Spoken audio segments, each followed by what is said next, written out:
žiūrėkit, žinokit, kad nebūtų apgaulės iš jo pusės.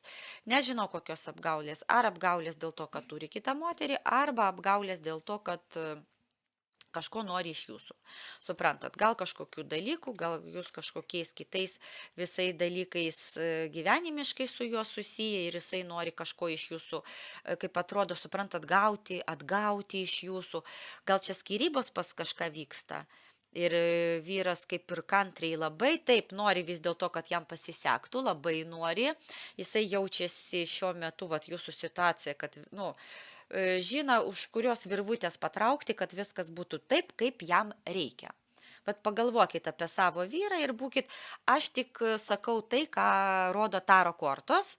Ir merginos kitą kartą, kai rašysit man kažkokį komentarą, tai visada įsivaizduokit, aš tai ne mano nuomonė, o tai nuomonė taro kortų. Ir aš tik skaitau taro kortas ir viskas. O jūs žiūrėkit